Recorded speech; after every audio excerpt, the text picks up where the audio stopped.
Welcome back to our Coaches Week edition of the post-game lobby here at the European LCS, where we are joined by Splyce's YamatoCannon and G2's YoungBuck. Thank you guys for still joining us. Do you think you can make it here through the post-game lobby?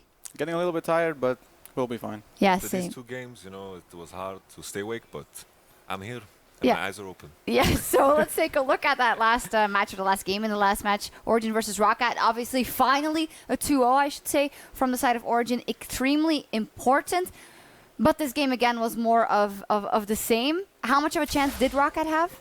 Well, it's so strange in these games because there are so many game-winning moments. One moment Roccat is winning, one moment Origen is winning, and it just goes back and forth, and you just never know, from my perspective at least, which moment is going to be the defining moment, because something just happens, something random, someone gets caught, someone dies, and unlucky. However, a lot of confidence coming out of Aranea. I think as a new coach, he has to say that. He also said he thinks OG could have a chance to take down G2 even if the opportunity arises. But how do you look at them now? They were talking about Worlds. Obviously, they have those championship points. But when I asked you guys earlier, you said, well, Roccat, Origen, we both see them in the promotion tournament. Is that still the case? Yeah, I think they're a little bit worse than the 8th and 7th place teams right now. But getting these points does keep them in contention to potentially make it out of relegation. Yep. And it's very important. That's why Aranea was talking about 7th or 6th, because if they end in relegation, they lose their championship points from spring and are ineligible for Worlds this year. So it's going to have to be a mammoth climb to get back out. It's going to have to be a Cloud9 run. That's what you were thinking, Yeah, right? I was exactly about to say that. Read my mind. So 7th into Worlds, into World Champion. It's all a possibility here, but they need the players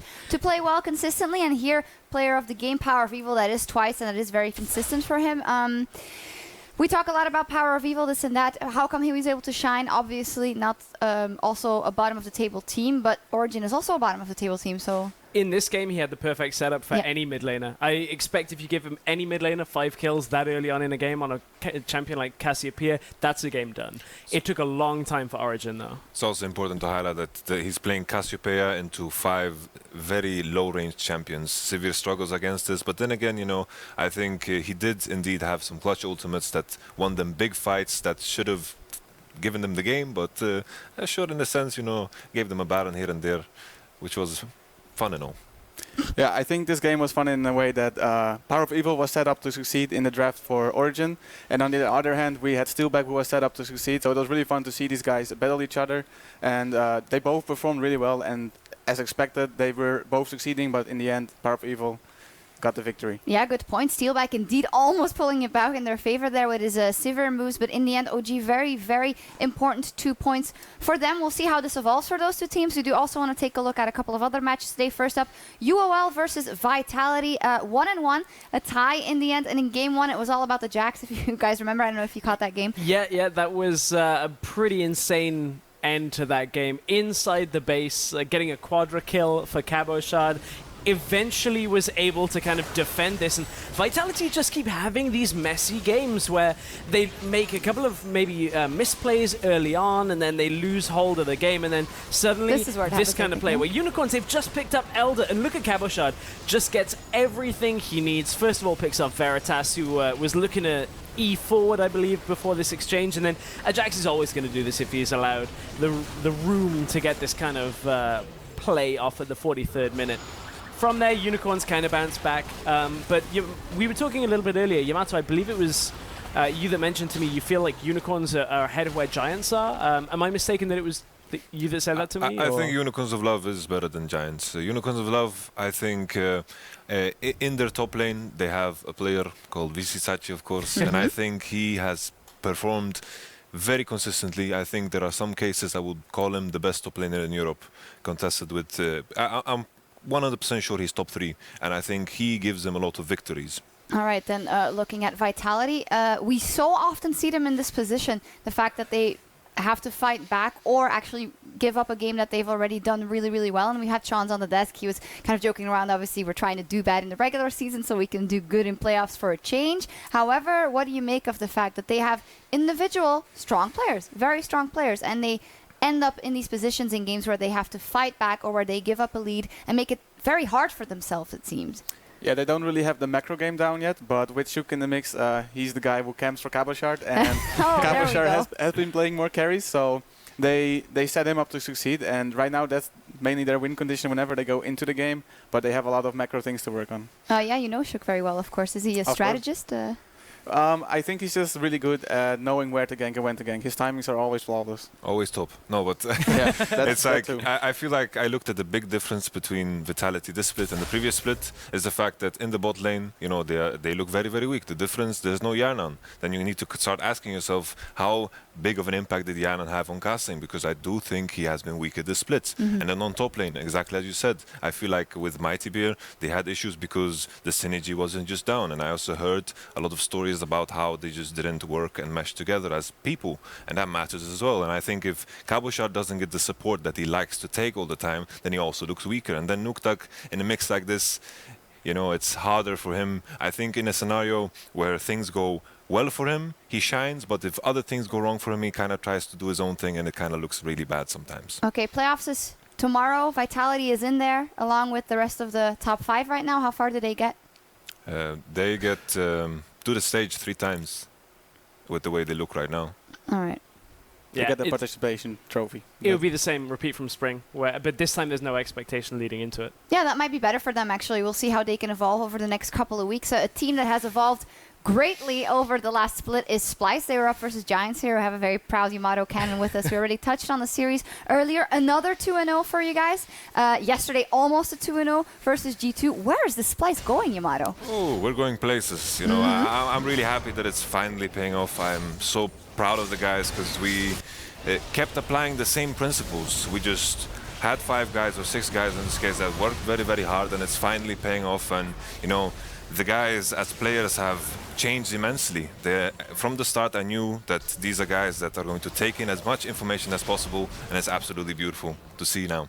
We had you guys on studio yesterday on EU LCS2, and in an interview, I believe, Yamato, you were saying that you guys are playing against each other a fair amount now. Joey, how has their growth kind of been in your eyes? Because now we're talking about G2 maybe having like a longer-term scrim partner in Splyce. I think a lot of people coming into this split would be just bemused by that sentence.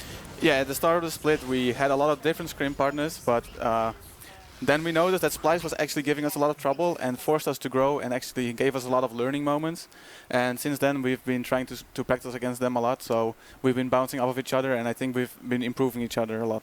All right, we also had an interview with Sencooks after their game, and you didn't catch that, Yamato, but I would like to show you what he said about you as a coach. Everything. Because when we came in as Dignitas EU, when we got bought by Splyce, we had no clue how to play the game. The first scrim we had with Yamato was sitting in the chairs like, oh god, guys, we have a lot to learn.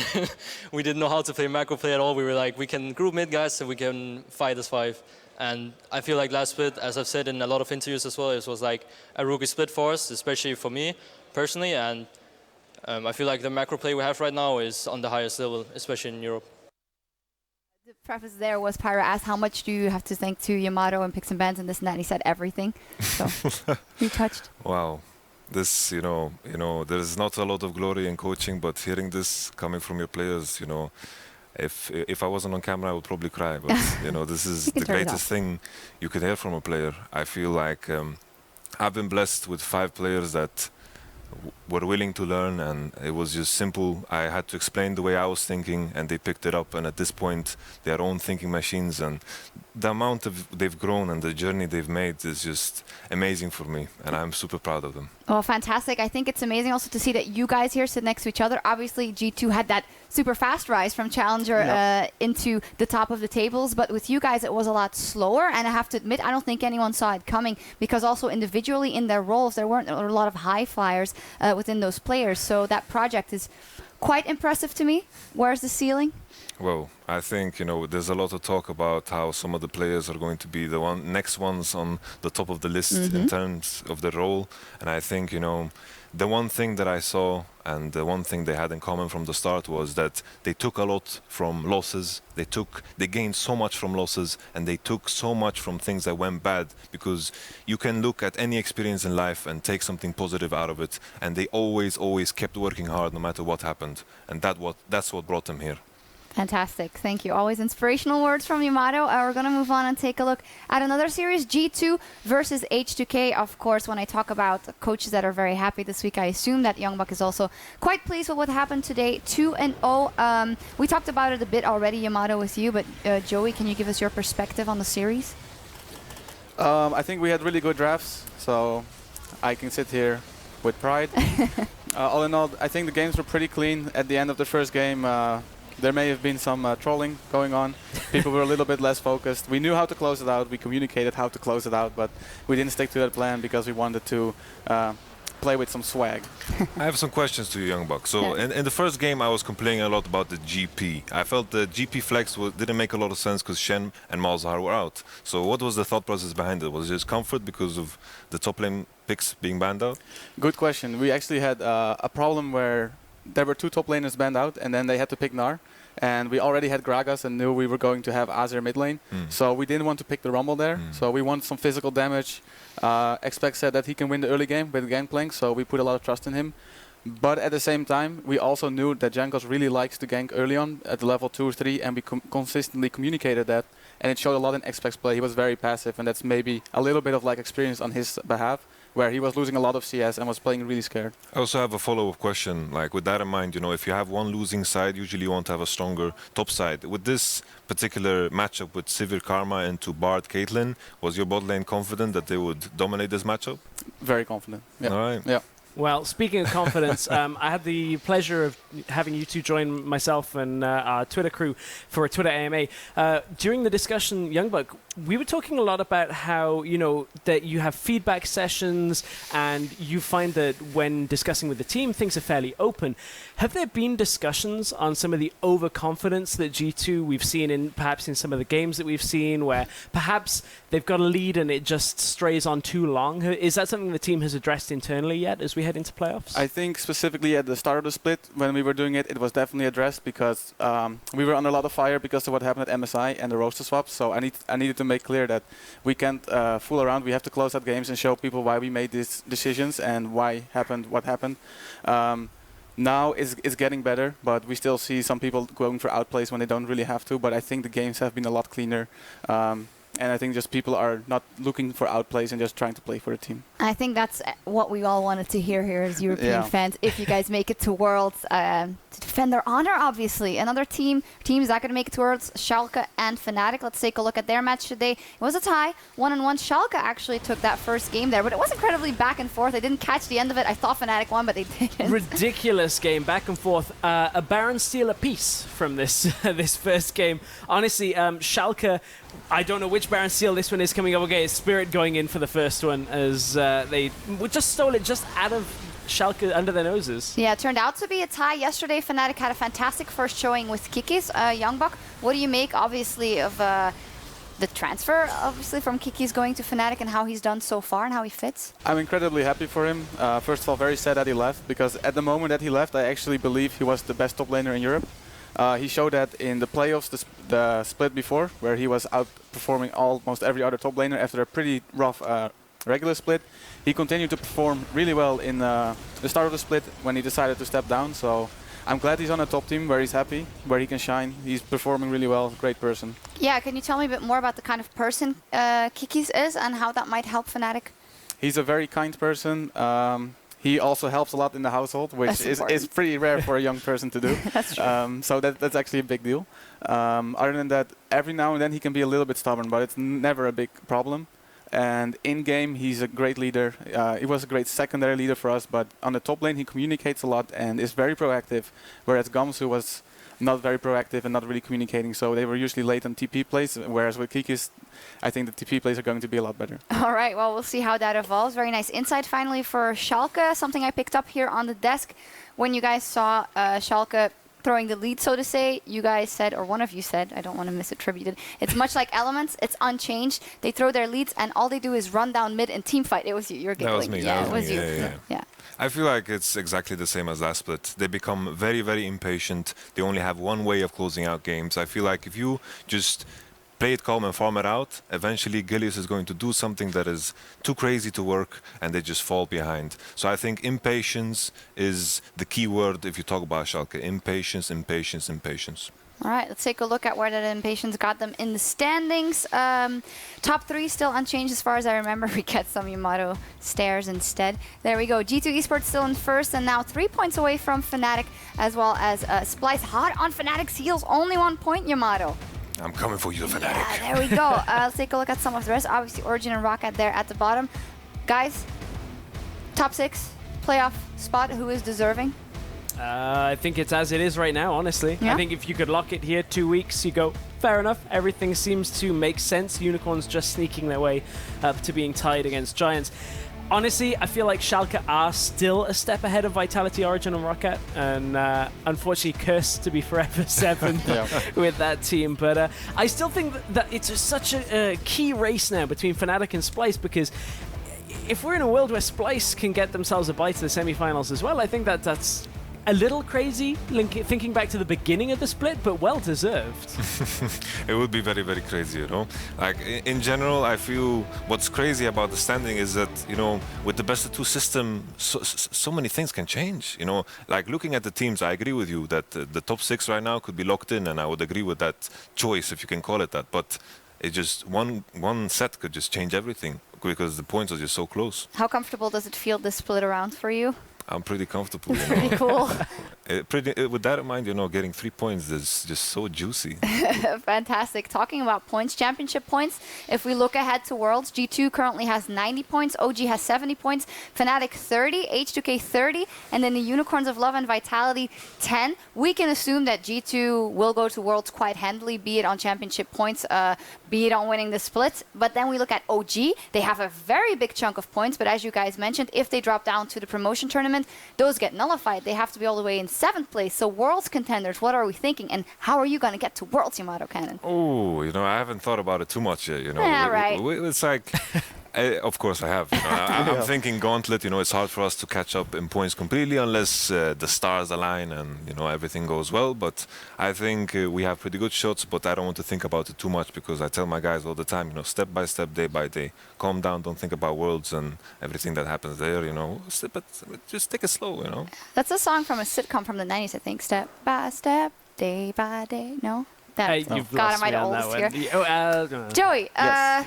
if you wanted the best for Europe, which teams would you send to Worlds? G2, Fnatic, and Splyce. Okay. Why the choice for that? Not obviously a team like H2K. H2K has been underperforming a lot recently. I think G2 is a clear favorite. Splyce right now has the 2nd best macro in EU, I think, and also very solid drafting, very solid understanding of the meta. Fnatic can still contest them because they have more star power and people that can just completely take over a game. But we're going to see next week, actually, because Fnatic plays Splyce, and it's going to be the most interesting match of the week. Yeah, we'll see what that is like. So 2nd best macro in Europe? You'll take it? I'll take it. I understand that he needs to be biased for his own team. So. No, he meant Vitality has the best macro, of course. What are we talking about? All right. Well, we also asked you guys to send in some tweets for our coaches at LOL Esports using that hashtag CoachesWeek. And here we have one from Envereni asks, what is the best method to motivate your players after a losing streak? I don't think Joey had too many of those, but you have been on teams where it hasn't run as good for a while. So give us some advice. I guess I could begin. I think, first of all, best method is very, very hard to say that right off the bat because coaching is very unique and personal. But in general, reminding the players that you can take something positive out of everything that is bad. You need to just echo this sentiment throughout everything you do. Anything that is bad, you can gain out of it. Every loss, you can gain something out of it. You lose, you learn. You win, you earn. There we go. Joey? We haven't really been in a position with a lot of losses, but I agree with YamatoCannon. We've MSI. always. Thank you. I would agree with YamatoCannon that if you can learn from a loss, it's okay, and people are okay with it. So with the coming of Mitty and Sven, they are usually the people reminding, like, it's okay, guys, we lost, but we can learn something from us, despite it always hitting like a truck, because we have really high standards for ourselves and never want to lose a match. So the first hour or so it can be emotional or really quiet. Other than that, between games, I would say if you lose the first game, it's really important to make sure you forget about it and really move on and focus on the next game. Yeah, one thing about practice, because we talked about it yesterday with the coaches, was scrim culture. We've heard so many things about scrim culture being really, really subpar in Europe right now. Just a quick, what do you guys think about that, and how if you can, change it? You guys are scrimming each other almost. I like it. Fixed. I like it. I'm happy. Now, I want to ask, because you two scrim each other, are you living in a bubble? How seriously and like reserved do your players play in scrims? Is it balls to the walls, I'm just going to kill you if I see the slightest opening, even if a jungler's around? Or is it tempered, we don't want to lose this game outright at 3 minutes? Like, I don't think there's, like in my case, in our case, there's not like a specific mindset, like a balls to the walls, whatever. I think you just try to play smart, and if mistakes happen, you review them. Sometimes, you know, first game on a Sunday might look like like a 50-kill game, might look very sloppy. That happens, but you try to just play as you do on stage, because that is what practice is. You try to mimic the environment you have in LCS. But it's impossible. That's what we've heard from most of the teams, that they say you can't do it because you never get to the situations in scrims because people just go ham. But it's bullshit. Yeah. It really is, because you're playing the exact same game against the exact same players. So if you have a problem to translate that on stage, you're forgetting that you're playing the exact same game against the exact same players. So I think it's complete crap. All right. Yep. It's actually funny because before the spring split started, we had a lot of scrims where we were consistently fighting. And before the split started, I had players from Fatality, H2K, Origen saying, all you guys do is fight. You guys don't do any macro. And we actually won the split fighting. I got maybe a follow-up for you, Yamato, because this is a long time ago. Your time on Roccat, notoriously your team played different from scrims to on stage. It seems like now your mindset as a coach is departed from that being a difference. Was that something you thought back then, that you're playing exactly the same, or was there an aspect you could see in your players that actually was a mental game that was different? I'm very, very happy you raised this question. You know, like I have this big issue. Sometimes people recollect my history in Roccat and forget that I was only there for one split. The split that I was in that team, I changed it up completely, because the big issue Roccat had was when I came into the split and into the team, they were doing this thing where every player practiced one champion in solo queue for the entire week, and they just play that champion in scrims. And of course, if you play one champion all the time, you're going to dominate. Then comes LCS, and these champions got banned, and, you know, unfortunate, you will look like shit. And with that in mind, I think I changed that, and our scrims, you know, we had this particular issue. I remember this specific one where we couldn't play a macro game, so I just spammed Nunu jungle, forced Jankos to play Nunu jungle, just because all he did was gank and kind of snowball the game, and it worked. But I wanted them to put down the macro game, and we lost a bunch of Nunu games. So, you know, the sentiment that Roccat won a lot of scrims in that particular split, I disagree with it, because we lost a bunch, especially against Origen. All right. Well, record straightened there.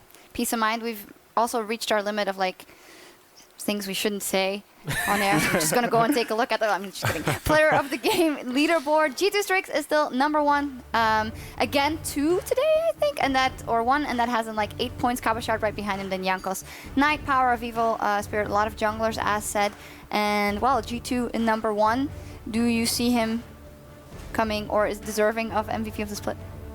Absolutely. Absolutely. He's the rightful hire to the MVP of the season. Okay, there we go. That would be a thing. Any other voices here, or any other players here that you guys would like to see a bit higher, or that you're missing here? It's so hard to say, you know. I haven't been paying attention to this, so I don't have an opinion. Okay. Well, Trashy's in there. And I know a couple of weeks ago he was disgruntled that he hadn't received too many player of the game votes, but he's been doing pretty well. Been getting more. I think Wonder has been playing out of his mind, but unfortunately I think there's just been areas where maybe it's not like, oh, well, this won the game, the entire game, but certainly has been much improved as well. So, you know, maybe we're a little happy about Splyce right now, but deservedly so. You guys are doing very well. Thank you, thank you. I think it's also in our case, you know, I don't feel like we have one specific player that's going to just take home a game for us. Every time it's different. Sometimes it's Mickey with his bottle ultimates. Sometimes it's Wonder solo killing on Tamkench. There's no I in team. There's not. There is one in Challenger Finals, though, because coming up this week, I had to think about that for a second. Oh, that's good. Finally got it in the last word. Before the EU LCS concludes with Week 8 next week, it's going to be Challenger Finals coming up. That's going to be Millennium and Misfits facing each other in a best-of-5. That's going to take place Tuesday at 5 p.m. Central European Summertime. Just about remembered it all. Yeah. It was not on the prompter at all. No, I had to look over there. Okay. It's okay. There's not one on that camera, so got it. Misfits hype? Misfits hype. Everybody's saying they look like an LCS team. They've been selfie tweets that he's beating LCS teams in scrims, which is what every challenger team does and is always overconfident. Have you had any experience watching or maybe playing? Obviously not giving away too much, Joey. No, we played them a few weeks ago. We didn't want to take an off day because we felt we didn't deserve it. So we took an extra day to practice some new things, make an extra day for that. And they did beat us, so that tweet might have been right. All right. I would say, though, I think if we were in good shape and we're just picking to win, we would have probably won. Well, nice you came out with it, though. The fact that it was not all smoke and mirrors. Well, the European LCS will continue on Thursday, kicking off with the match of the week between Fnatic versus Splyce. It is the match of the week. I wasn't sure just a second ago. Yamato, give us some fighting words. Ooh, it's going to be a good one. I think this one defines who's going to get second place. And the last time, you know, we didn't ban Nidalee, which was very unfortunate and on me. And maybe it will happen again, maybe not. I'm not going to reveal anything. Following that match, we'll have Origen facing off against the Giants, and we will be ending the day, with Schalke versus Roccat. A lot of teams are fighting for their lives. H2K Vitality could be an interesting one as well, and then G2 taking on the Unicorns of Love. I was going to say, Schalke Rocket's not that rough a game that you got to apologize before announcing it there. Sorry. No. Might be a long one, but I still feel like Schalke are head and shoulders above. They actually had double the points looking at it, which tells you just how rough things are for Roccat right now. Joey, match versus Unicorns of Love. We need a 2-0. Yep. Next week, we need to 4-0 to make sure that we are top 2 at the end of the split. And next week is the week to do that. Well, let's see if that happens. Taking a look at the NA LCS schedule now. Immortals will be facing CLG in just a few minutes, is it? Followed by Phoenix One taking on NRG. Is it in a few minutes? Can production... What? Oh, it's Check All Esports. Ah, so close. Well, can someone... It's in 3 minutes, so... Wow, is it really? Is it? I thought it was at 2, but it's in 3 minutes. Fantastic. That means... That's a pretty sweet game. I'm just going to stay here and watch it. No, yeah, indeed. So that's all from us. Thank you, Yamato. Thank you, Joey, for joining us. You're very welcome. My pleasure. Yeah. Awkward to end it, but also thank you for all the other coaches for joining us and everyone who created content for Coaches Week. Fantastic stuff. We got to do this again, but we'll see you guys next week as the European LCS and the Road to Worlds continues.